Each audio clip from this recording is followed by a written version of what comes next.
znaš, imam previše blata na gumama.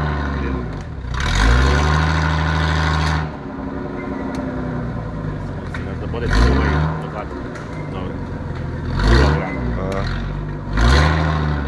Jes tvrdoglav čovjek svakam čovjek.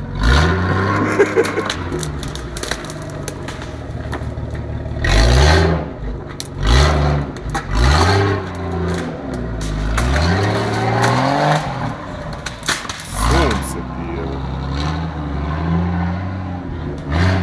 Ništa, on nek ide nek... Ma da, ti ne bi tamo prošao. Nema šanse. Jel on? Oni tamo nek napišu. Da. Pozitivno što su oduševili.